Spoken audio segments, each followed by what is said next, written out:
Hi, I'm Cheryl Waters, and you are listening to Live on KEXP at Home, and I'm so happy to be here with my good friend John Grant. Hi, John. Hi, Cheryl, you gorgeous thing. How are you? Oh, thank you. I'm Yeah. doing great, and I've so been looking forward to chatting with you today, and I can't tell if you are relaxing in bed or you are on an airplane right now. Oh, yeah. Wow. I wish I looked like this when I was on an airplane. Um, I'm in a hotel in Cardiff, Wales. Oh, Yeah, and I have a day off. And I had four shows in a row the last 4 days. So, we do a 2 hour show. So like when you have four in a row, you're really looking at that day off with much excitement. So just lying here, luxuriating on this a hotel bed, talking to you is heaven right now. I love that. And I like to hear that you're working in days off on your tour. We learn a Mm. little bit as we get older and do these things for a while, don't we? Oh yeah. I mean, I absolutely love doing it, and it's one of the only places where I feel halfway normal right now, being on the stage, at least while I'm singing, um, in between songs, when you're just standing there looking at the audience and finding out who they are because it's such an individual, different thing every night. I mean, that's another whole thing that can be discombobulating, even though, of course, it's electrifying and wonderful, and I love it. But I think, right now, just sort of being on stage singing is for me the most normal I've felt in a couple of years. So I imagine so. It has to feel fantastic to be doing that again. And when you it talk about does, yeah, looking out and feeling that energy coming back from the audience, I mean, yeah. that must feel different right now, too, because they're feeling just as happy to be there as you are. It's true. I mean, it's pretty emotional, you know, and it's the shows have been amazing. I mean, it's good to feel that you're doing what you should be doing in life once in a while. And it feels that way right now. You talk about that, or you have talked about that over the whole course of your career, that you really do feel like you are doing what you should be doing. And Yeah. I'm so happy that you've found a way to continue to do it, to Mm. shift shape and evolve and keep Yeah. yourself excited about what you're doing. Mm. And it seems like you constantly are surprising yourself. You're certainly surprising us in a really delightful way. Well, that's lovely to hear. Thank you. I mean, I'm glad that it comes off that way because I mean, I just sort of I have so many interests and so many loves, and I'm so curious about the world that it can often be quite paralyzing, or incapacitating to process all of that into, to distill it down to a song, you know.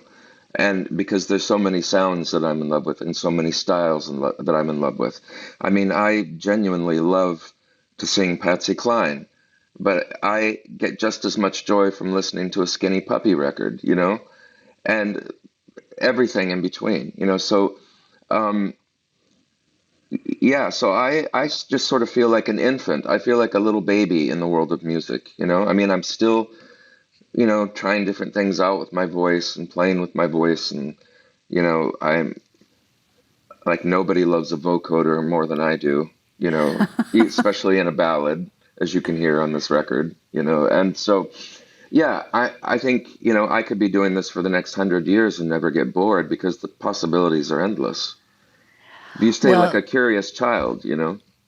Well, you've definitely made a gorgeous record, Boy from Michigan. And since you started talking about the sound of it, let's actually Yeah. listen to a couple songs that you created for KEXP. Here's Boy from Michigan and the Rusty Bull. We're talking with John Grant live on KEXP at Home. Enjoy. These are wonderful. Thank you, Cheryl.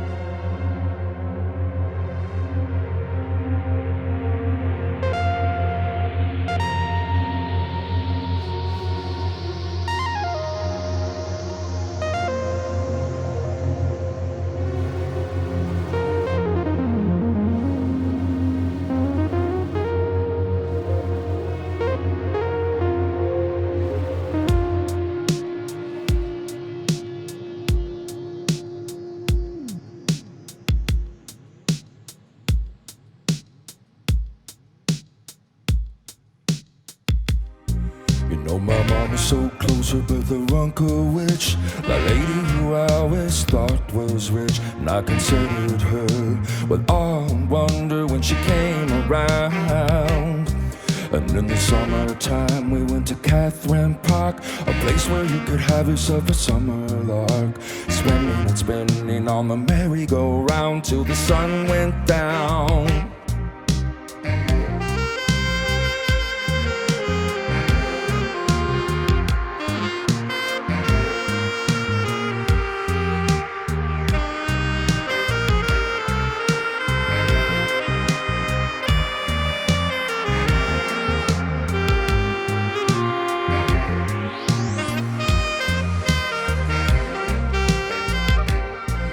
I was haunted by the stories about Connie's car, and how she barely got out when it caught on fire. And the trucker came along and he saved her life, and she was alright. Now it sits across away from Paul's apple farm, a place that I've carried with me for so long. You can find it if you drive along Wet Bud Trail through the maple trees.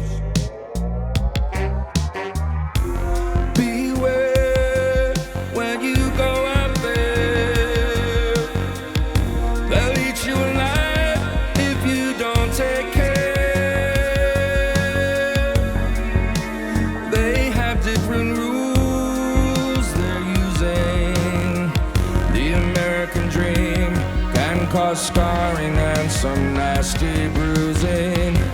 Beware when you go out there.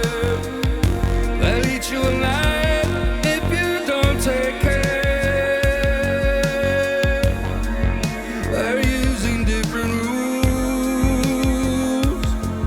The American dream is not for weak, soft-hearted fools.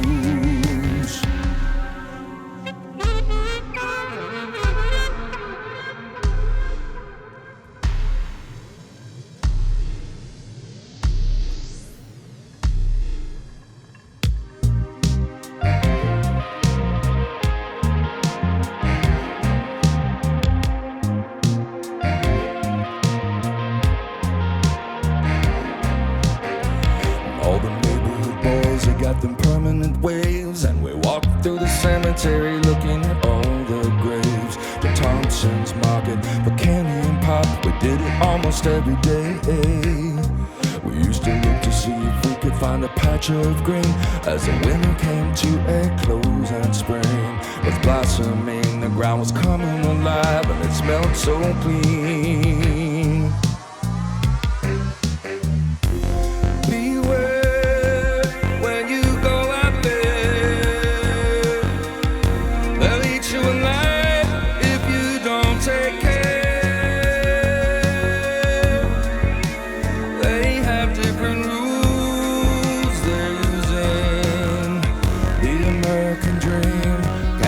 Scarring and some nasty bruising.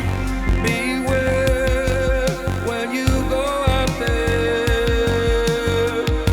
They'll eat you alive if you don't take care.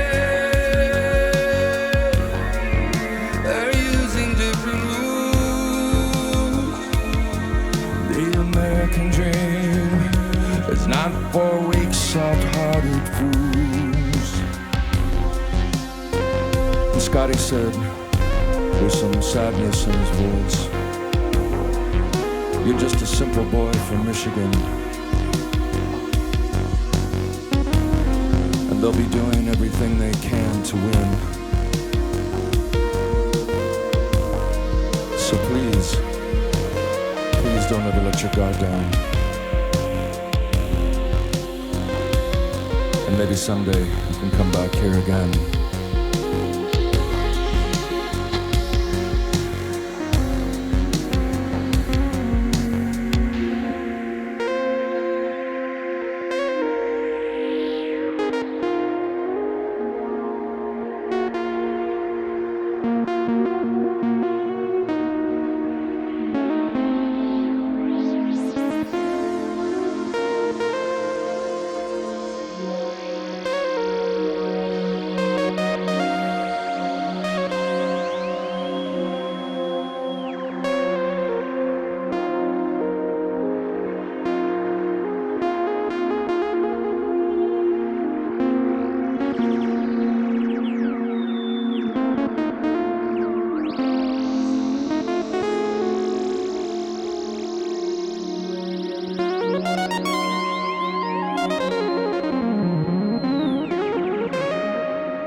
was a 20-foot rusty bull with a ring right through its nose. If you ask all the folks in town, some of them remember, but most of them don't. He guards the entrance to the junkyard where my daddy goes.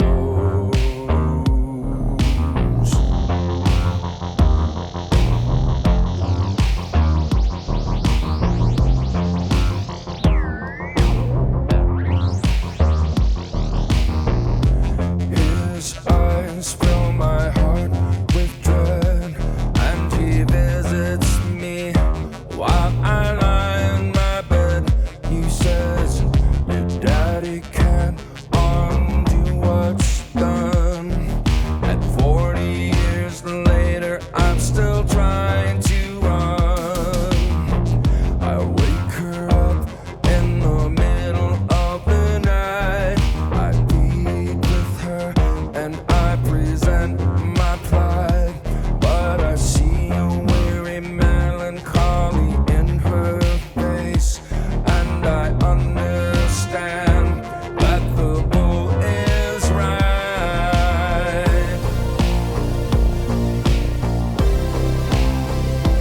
And the stairs still creak at the 5 and dime, and it smells like something set apart from time. And I see you smiling at the tasty breeze, and the sun's going down behind the maple trees, and the stairs still creak at the 5 and dime, and it smells like something set apart from time. And I see you smiling at the tasty breeze, and the sun's going down behind the maple trees.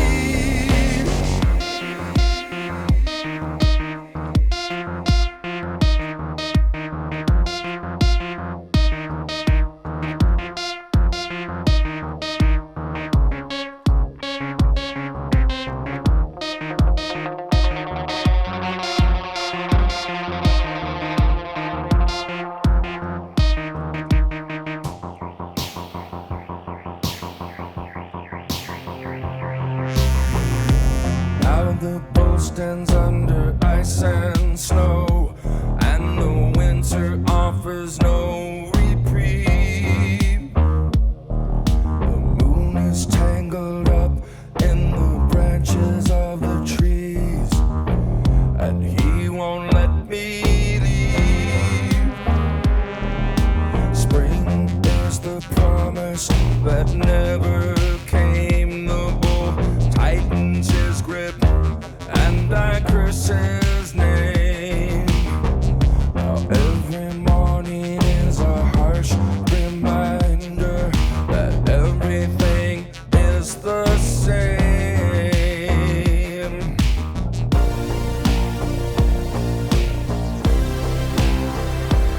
And the stairs still creak at the 5 and dime, and it smells like something set apart from time.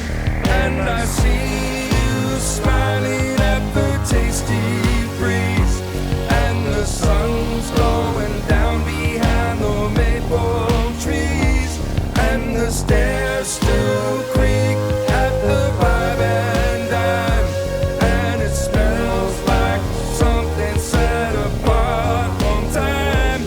And I see you smiling at the tasty breeze, and the sun's going down behind the maple trees.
That's John Grant live on KEXP at home. Oh, those are so beautiful. I love that saxophone in Boy from Michigan. Mm, And I mean, thank you. talk about creating a vibe. Those are super cool. Where are you recording these, and who are those fantastic musicians playing with you? Um, you know, Kate LeBon was producing this record. She came to Iceland. This all happened in Iceland. A lot of it happened in my studio. The saxophone that you hear and the drumming, the live drumming was Stella Mosgawa from Warpaint. But she had to do her parts. She came to Iceland and then had to leave the next day because the pandemic was just kicking off. It was the 1st of March, 2020. And so she had to go to Australia because they were closing the borders there. So she did her parts long distance. So, some of it was done long distance. Kate has a saxophonist that she works with, and I'm embarrassed to say, I cannot recall his name right now. Um, but we'll come back to that. But Kate works with this fellow. I believe his name is Steve. And I love what he does on the saxophone, and he plays in her band. So she engaged, some of the people that she works with in her band to play some bass and to also do the saxophone and play the clarinet as well. But um, do you mind if I say another word about that saxophone? Um, I sort of get irritated these days. I hear a lot of people talking smack about the saxophone. It seems to go through phases, where people, they, but I love the saxophone, and I like it in Careless Whispers by George Michael. I love it in, Baker Street, Jerry Rafferty, and I love to listen to Steve Lacy doing improv, and all sorts of different types of saxophone. I mean, especially, alto, tenor, and bari sax. The use of the soprano saxophone is a very divisive issue, a very polemic topic. But I love the saxophone, and I love how eerie it is. There's a remix of Playground Love by Air, which is one of my favorite tracks ever, and one of my favorite records ever. That Virgin Suicides soundtrack, and there's a remix of Playground Love. It's the Nosferatu mix by Flower Pistols, and it has this really weird, lazy, sort of going out of tune sax sample on it, and it's one of my favorite things in the world. And that was sort of what I was referencing when we worked on saxophone for this record. You know. Oh, it sounds gorgeous. I love it. And I love all those references. I once had a massage where that Air soundtrack played in the background, the entire Ooh, massage. And that was like did over you stay 10 years awake? ago. I did. I actually like to stay awake during massage so I can, feel all the feels and feel how good it feels. And it's been over 10 years and I still remember, listening to that on loop while I was getting massage. And it was just such a great, great background for something Incredible. experience like that. Yeah, that is. I can't tell you how much I love that soundtrack. It's so gorgeous, isn't it? It is gorgeous, and I'm going to say it about 100 times while we're talking today, but Boy from Michigan is such a gorgeous record. And Oh, you've thank said that you. it's your most personal record so far, which that's saying a lot because your previous records have certainly gone into personal territory Yeah. before. What makes this one, what makes this Well, one yeah, I don't know if I feel that way. I think it's what people keep saying to me that this feels like your most personal record, and I think sometimes I just, you know, I feel like, I always feel like saying, well, I feel like every record that comes from everybody is extremely personal because, but that's a different, I know that's ridiculous, maybe that's a little bit corny to say that, but it is true. Every record that you make is extremely personal, no matter what. But yes, I do talk a lot about my own story. And like you were saying, I feel like I've done that on every single record. So to me, it just feels like, I don't know, it feels like my darkest personal record to me. And that's not a negative label for me. It's just sort of it feels quite turbulent, but it comes from that love of Vangelis and Blade Runner and those soundscapes, you know. So that's a darkness that I welcome, wholeheartedly. Um, was that an answer? It was. Okay. It was. Well, you illustrate your adolescence in Michigan with such masterful detail in the opening tracks in Boy from Michigan. Were these stories that have stayed with you forever, or was there a process of digging up these specific memories? Yeah, I mean, all of that stuff in Boy from Michigan, those are moments and snapshots that have always been in my head. Mike and Julie was the one where I sort of had to think about it. It took me several days to remember exactly what happened that weekend. And there were things that I had forgotten. Like I forgot, like I did when I first started writing that song, or when it started developing in my head, I forgot that Julie was even there that weekend. I just remembered that what happened between me and Mike, and then I remembered that not only was she there, but that I used her to get out of that, what was a difficult situation for me, that she was provided my escape route for me. And so it was a process of remembering, but everything else, like County Fair, County Fair for me is like I always see that one as a bit of a Terrence Malick picture because I love Terrence Malick's, the cinematography in those movies is some of the most beautiful, it's just some of the most beautiful cinema you can hope to ever see, I think. And, the vision of, the sun going down on a warm summer evening in Buchanan, Michigan in the 70s, and the light is still shining, there's that beam from the sun going down, still hitting the leaves, the lush green leaves on the trees. And I'm out in the yard playing by myself. And this car pulls up, and I see this girl who I've never seen sitting in the passenger side of that car. And it's a tiny moment in time, and it's engraved in my memory. The entire song comes from that split second when that car pulls up and the beam of light is hitting the leaves and the trees, and you can see that they're moving a little bit with the breeze.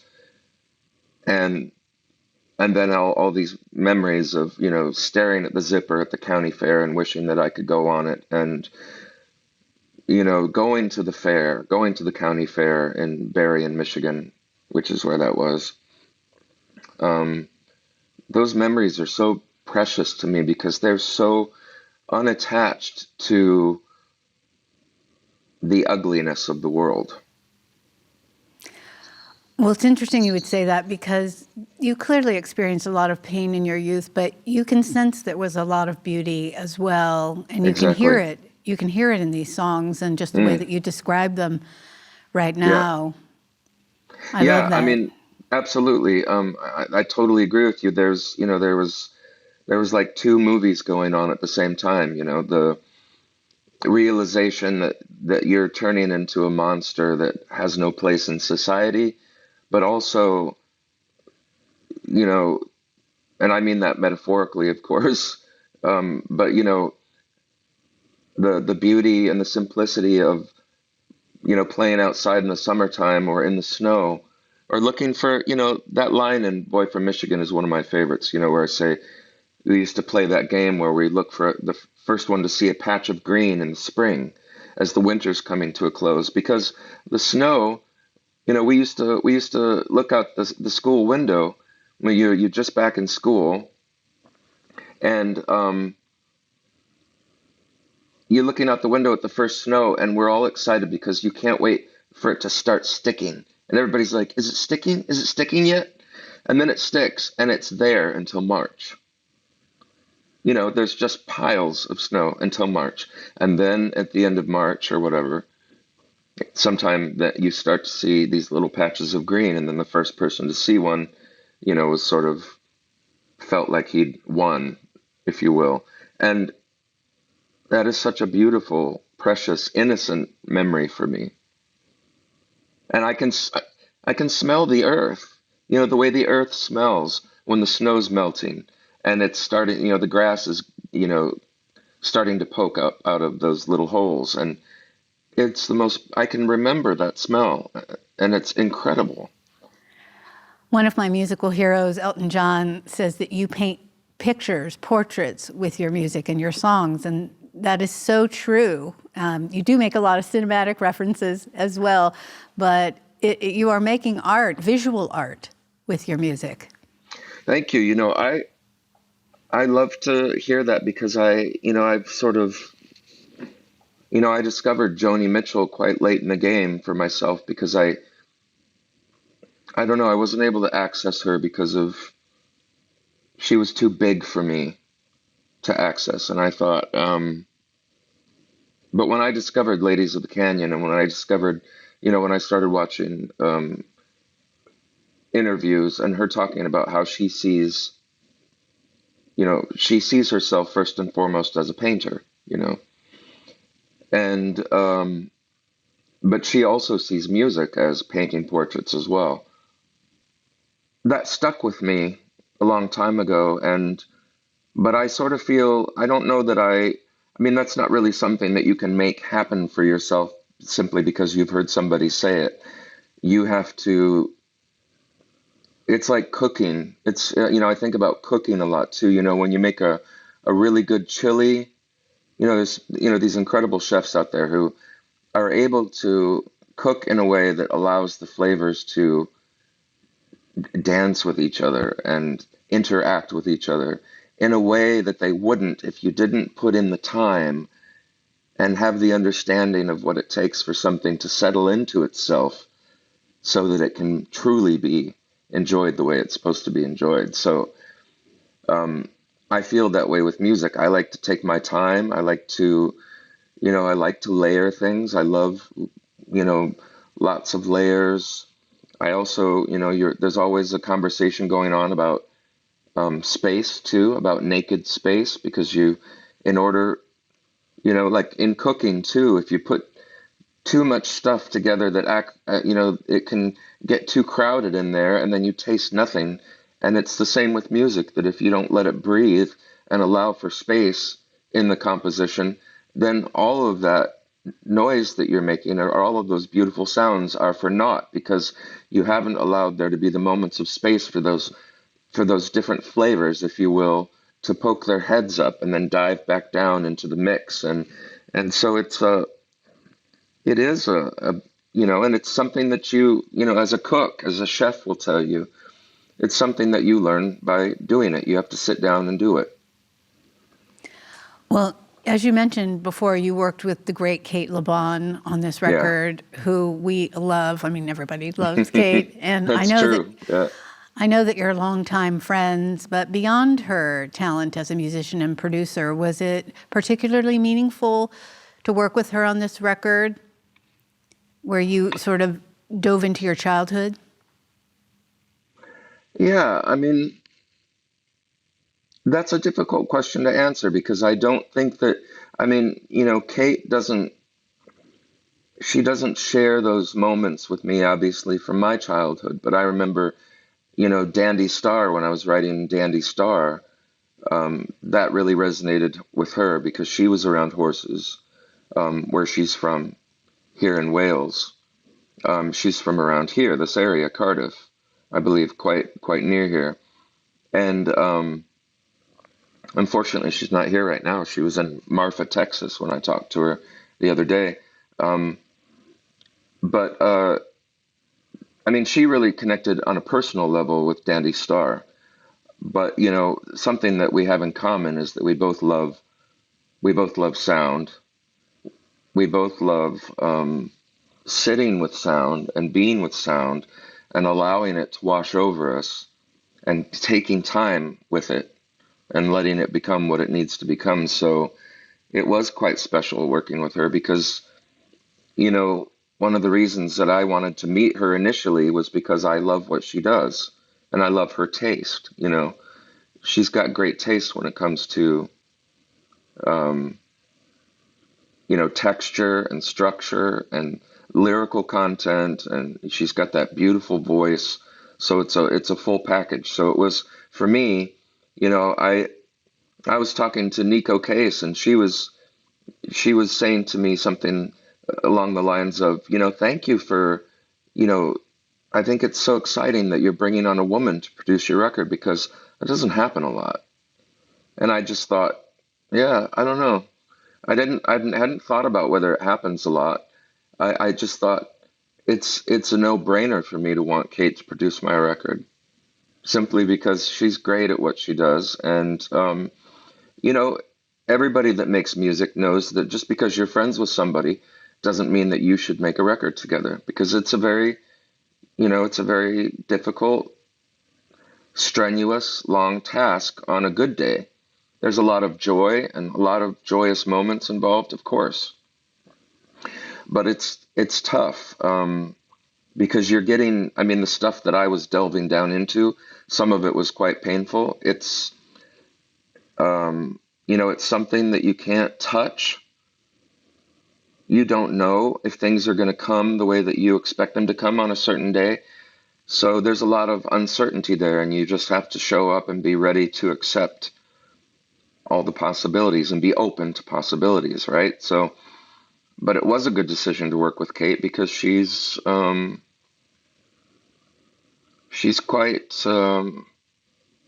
good at what she does, and she's one of the things I like about the way that she works is that she wants to help you realize your vision. She wants to help you she wants to help you stay yourself and be true to yourself and do what you need to do while bringing all of her, great skill into the mix as well. And it's not an easy balance to achieve. Um, and it was great, but it was also during a very stressful time for everybody. Yeah, if, I believe, as I recall, you recorded in the very early days of the pandemic when so much of it was unknown and more scary than it is now. And of course, the political situation was haywire. I mean, it sounds like you kind of hunkered down and pushed out a lot of that and focused on the record. But tell me what the atmosphere was like when you were recording together. Well, I mean, Kate brought her longtime friend and engineer with her, Samer Kuja. And so it was the three of us hunkered down. And, we became a little moving unit. It was a little, we were all in a room together, the whole time. Um, I didn't know Samer from before, but, we quickly became friends. And um, so it was the three of us every day for 2 months. And it was exactly that. It was sort of it was respite from what was going, the uncertainty of what was going on. They saw that, what was coming out of me was something that we needed to continue to allow to happen. And so, they looked, it took a couple of days for them to figure out, should I be going back home? Does this need to be canceled?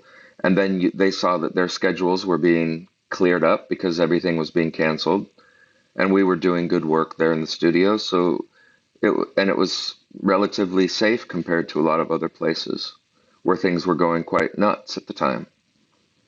The situation in Iceland was much simpler, I think. It sounds like you were able to concentrate your time on making the music at the time, given that situation, even though I imagine it was kind of nuts to know what was going on in the rest of the world while you were doing that. Exactly that. Yeah. So it was good. I mean, I feel lucky that I had that. Now, you write pretty quickly, as I recall. Or at least when I've spoken to you in the past, you've talked about how music kind of flows out of you, but you have to create that space to let it do that. And I had read in some interviews that you were actually writing these songs while they were there. I mean, so how did that work? I mean, and how did you create that space for the music to come? Well, I mean, basically, we would convene in the morning and decide. I had a bunch of ideas written down and sounds and little soundscapes. and we would get together and decide what I was going to work on that day. And then most of the time, Kate and Sammer would go away for the rest of the day, and I would stay in the studio and write the song. Then they'd come back in the morning, we'd look at it, and then I think the only one that needed, the only one that took like 3 days for me to figure out the lyrics because it was, the only baby, that second to last track, because it was, distilling down, it was quite a distillation process, there, and so many different ways you could go. But, so it was sort of like that. We'd decide what I would work on in the morning, what idea I should go with for the day. And then I would write the song, and then we'd discuss it the next morning until we had all the songs. And then you go to the next level, which is, overdubs and finalizing the structure of things and just making decisions like that. So Tell me about the sequencing of this record, because it's a chronological story of your life. I mean, you start with the Michigan trilogy in your early childhood, and then Mike and Julie in the Cruise Room are set in your teen years in Colorado, and then the album kind of transitions to your adulthood and current thoughts on the state of the U.S. Yeah. Did you write the tracks in this order? No, they just sort of, all of those ideas were there. I'd been wanting to do Dandy Star for years, but, sometimes I have to, be told it's time for you to make a record now before I need to be poked with a stick to go back into that creative space again, But, they came in, it was sort of, higgledy-piggledy, the way they came all over the place. And, just so the lyrics for that one, for the second verse, didn't happen until the very end because I just, sometimes whatever you're getting doesn't feel quite right yet, and when it's not right, And it's great to just be able to, that should never be cause for alarm. What I would tell a young writer, you should, just don't worry about it because it will come, just keep trying to be open for it, think about it, work on it as you can, write little notes, make your notes, do what you can to coax it out of yourself. But you don't really need to worry about it because it will come, And so, some things just poured out of me. The boy from Michigan just, I had all those memories were just sitting right there, and of course, it's when it comes to phrasing and rhythm and flow and stuff like that, of course, you have to, like, once again, I keep talking about a distillation process because you can't use all these words because they don't fit, So you got to figure out what you can get rid of and what you can keep. And then it also, then you're also wanting to talk about style and register. Is this the right register where this word is coming from? Do I want something that's more of a, do I want something that I would have learned at university, or do I need something that's more local vernacular here? But it all means, but all of these words mean the same thing, but it's like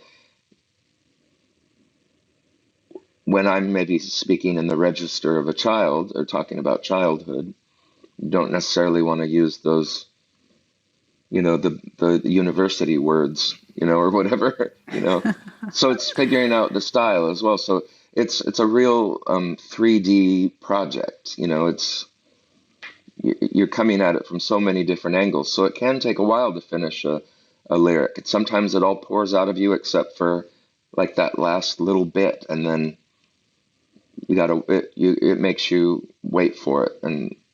But that's okay. I feel very comfortable with that, Well, let's listen to some more music. You recorded some beautiful videos for KEXP, and we'll watch Mike and Julie now, and then Billy.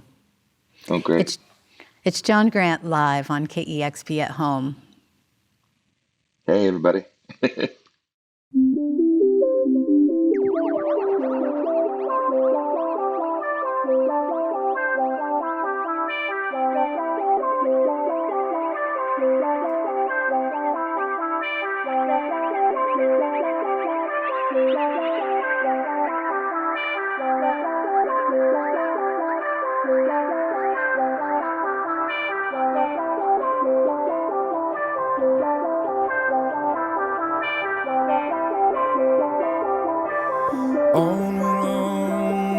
back country road, just outside of Shawnee in Oklahoma.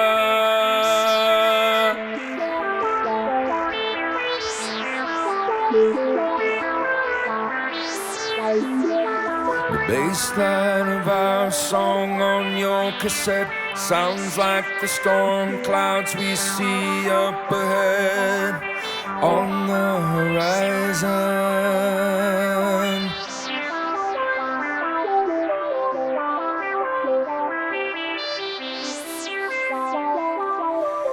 When we get to the place we are going, I look at the floor as I search for some words. I don't want to hear what I think you might say.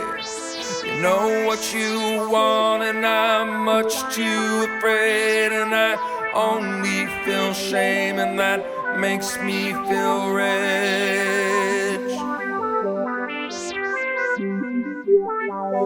And myself.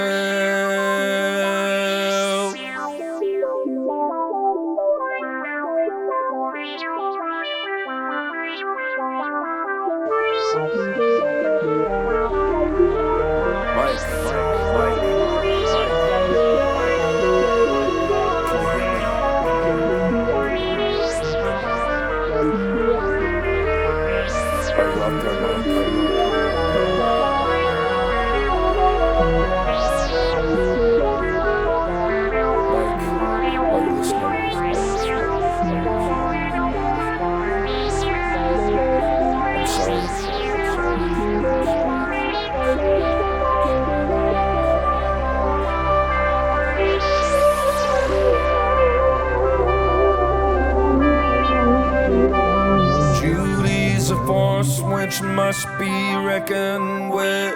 She's kind and she's strong and she shoots from the hip.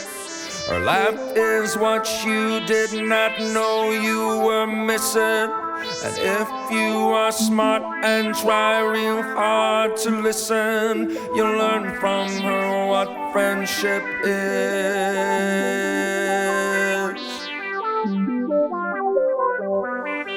and what it isn't.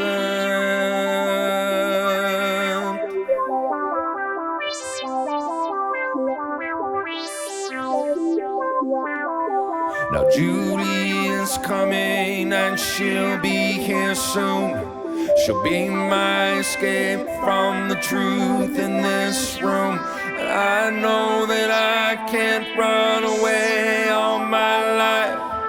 I will be damned if I let someone else decide who I am or who I'll become.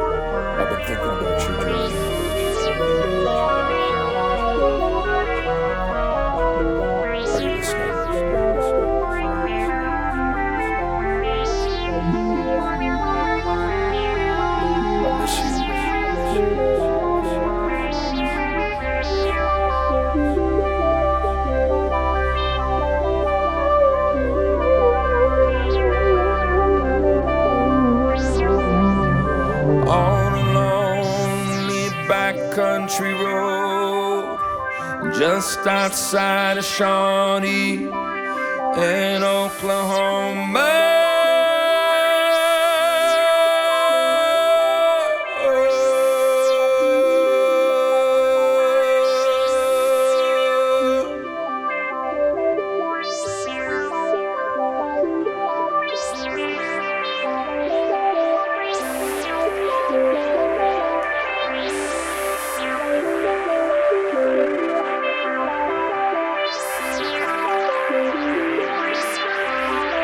Yeah.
Billy, as the world tries hard to cheat death once again, I've got some extra time which I thought that I would spend by working on your song, and it's shameful and I'm sorry that it's taken me so long. Billy, you are always on my mind, and I think back to when I first laid eyes on you at Paris on the Clyde. I saw you walking in and immediately fell victim to your tractor beam like men. Billy, we're so different, but I think you must agree that we could not support the weight of expectation, and it forced us to our knees, and we set about destroying ourselves as members of a cult, members of a cult, members of a cult of masculinity.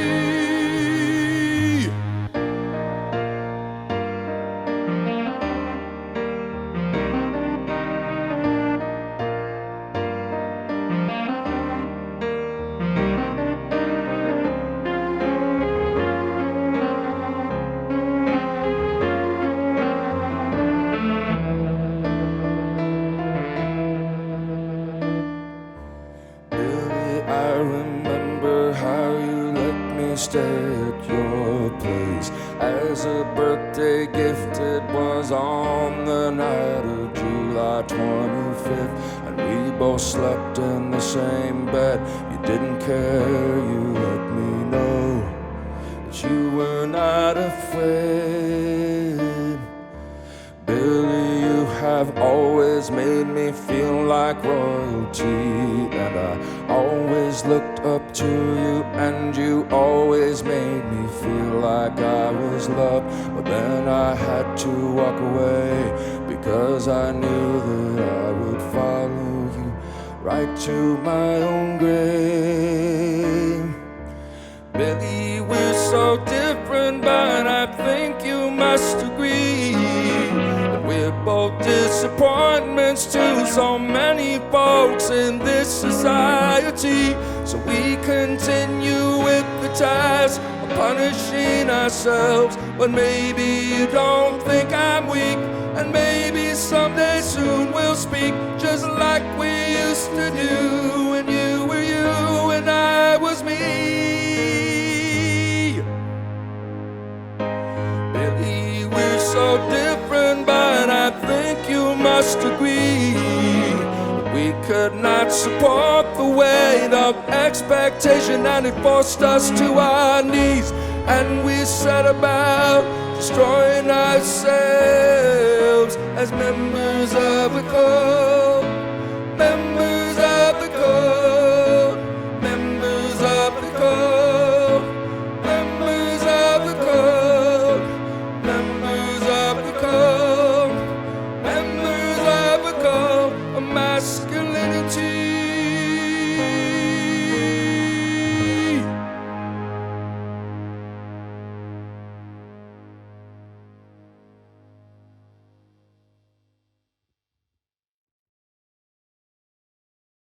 That's John Grant live on KEXP at Home, performing songs from Boy from Michigan, the brand new album. And you talked a little bit about that song, Mike and Julie, earlier, and then that last one you just played was Billy. And the record does include a vivid cast of characters, and it sounds like there are real people in your life. Connie and Bertha, Scotty, Cindy. You talked about Mike and Julie earlier, and Billy, who I believe shows up in the video for the song Billy. Is that right? Yeah, that's Billy. Did you have any hesitation around these individuals recognizing themselves in your work?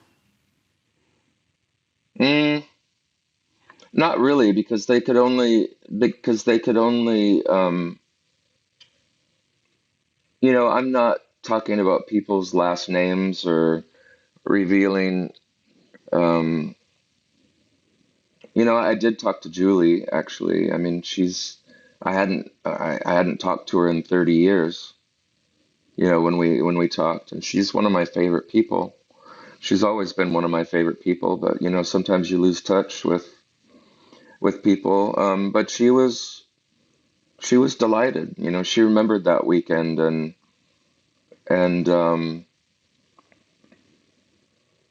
I've also heard from Cindy as well. She was like, but her reaction to the song was, "Oh, hey, thanks for the shout out." Thanks, for me it was I mean, you know what Terrence Malick movies look like. That moment for me was precious, and you can't imagine, the memory of her eye, the sun hitting her eyes, and her incredible smile in that moment is such a precious, snapshot to me from a much simpler world. But no, I mean, I haven't, you know, I didn't really, I'm not really. Sorry, I'm just I'm trying to think about what I was thinking. These are stories that I wanted to tell, and I figured the only people that will know are me and those people, and so nobody's going to know who those people are, so it's okay. Well, you've Plus, talked. yeah, sorry, Cheryl, I don't mean to interrupt you, but and I think they're also beautiful stories too. It's when you're saying that you're sorry to somebody, you're not attacking them. You're saying that, I'm sorry that I couldn't be what maybe you hoped I could be at that time. Or I think that's a beautiful thing to say, even if that person, isn't in that place themselves. It's certainly, I don't think, a hurtful thing to do. Well, and they are beautiful stories. It's really Mm, beautiful to hear the way you talk about them as well. I mean, I can feel it, mm. in your body and see it in your face. Yeah, You're visualizing those memories now. You must be yeah. grateful that you have that ability to kind of bring that. It sounds like maybe a film or a photograph to your mind. I mean, you were talking about seeing the light in her eyes. I mean, that's beautiful. Yeah, I mean, she was Michelle Pfeiffer beautiful. Hmm. I mean, and she looked like a sort of tomboyish as well, and sort of messy and sweaty and sort of unkempt after a hot, humid Michigan summer day, in youth, like she'd been out, you know, all day enjoying the summer. And it was a beautiful photograph, and a beautiful moment. So yeah, I do, but I am glad that I can bring them back, but it's taken me a long time to allow myself to believe that I could, and to let it happen. It's taken me a long time to do that. So I certainly don't take it for granted. And that's why it's a beautiful compliment from coming from you, Cheryl, to hear you say that to me, because, um, I grew up listening to, people like Nick Cave, and, these master storytellers. And um, so it's very humbling, and to hear a compliment like that. And I thank you for that. Yeah. It's been a long road to get there. Was music something that brought you joy when you were young? Because you talk about Nick Cave and you mentioned Skinny Puppy earlier, but I've also heard you talk about music like from Elton John and ABBA and Supertramp, which were all bands that I loved when I was younger as well. And there's just so much music out there to love. And I'm wondering, in your childhood, what role did that play for you? I mean, it can't be overstated, how important it was for my childhood. I mean, Yellow Brick Road in the 70s I mean, still Yellow Brick Road is one of the most beautiful things I ever heard.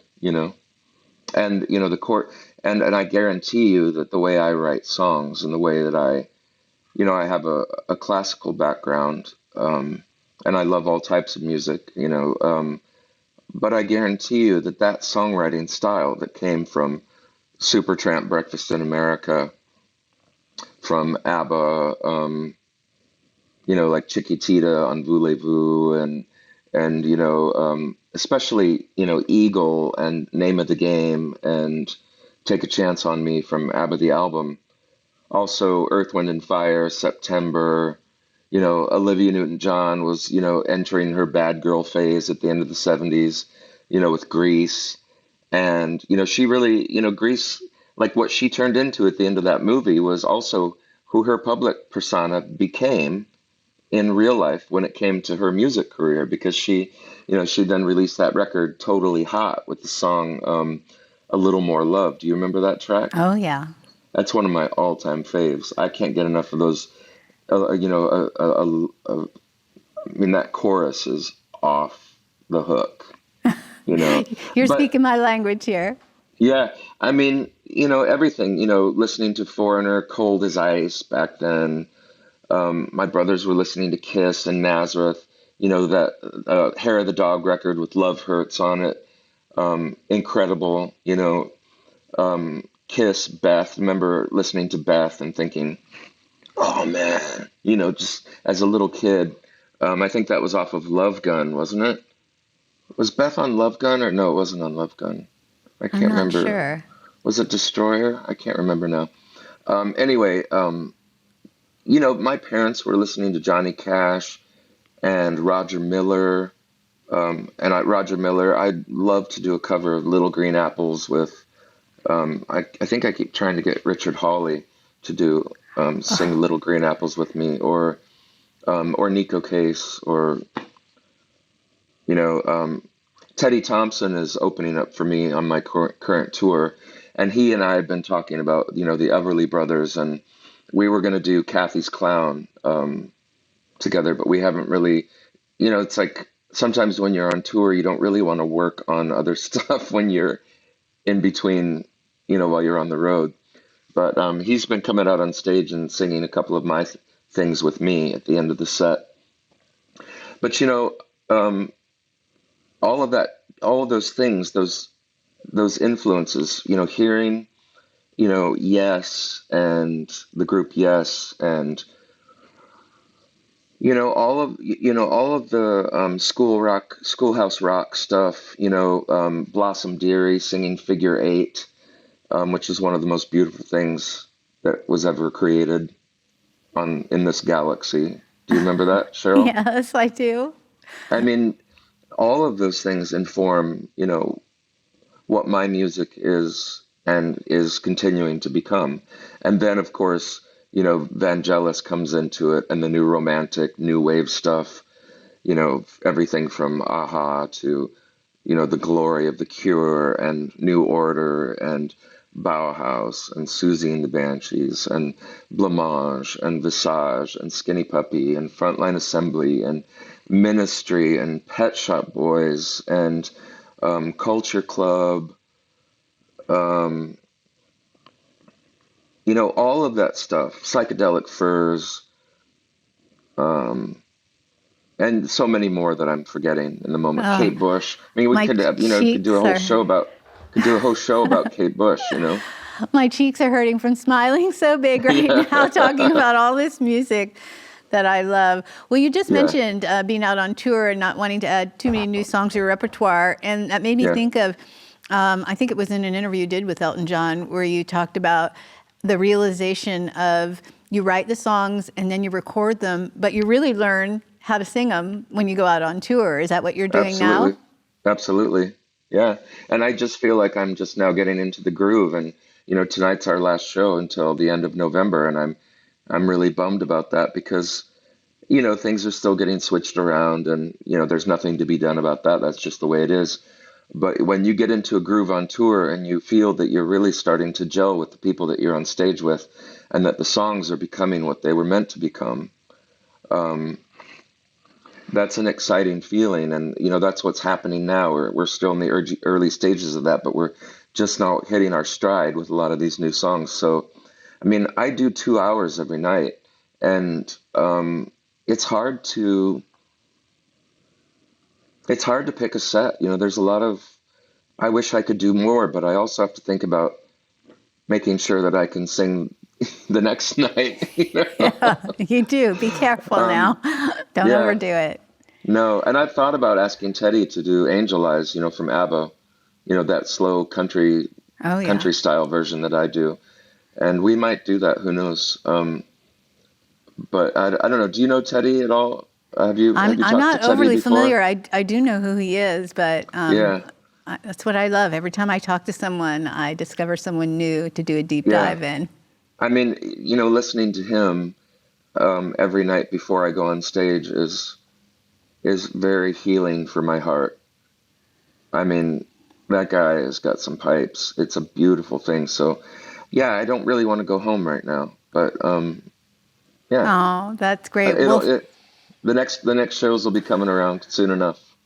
Well, thank you for taking time on your day off to chat with me. And by your calculations, these gorgeous videos that you made for us in your early days after the recording aren't Yeah. even at their greatest level yet. So that means Well, people need to get out there and see you live because those are yeah. amazing. Well, thank you. I hope you know how much I love you guys and what you do, and it's an honor and a pleasure always to be asked to talk to you. So thank you, Cheryl. Well, thank you, John, and we can't wait to Yeah. have you back here in Seattle in our home at KEXP. I And can't thanks wait for either. And please give my love to Kevin. Yeah. I will. And thanks for this beautiful record. And again, for taking the time to chat today. My pleasure, Cheryl. Thank you. Boy from Michigan is the new album from John Grant. If you haven't heard it yet, go out and listen to it right now. It's amazing. And thank you for joining us here. It's John Grant live on KEXP at home. Woohoo! Woohoo!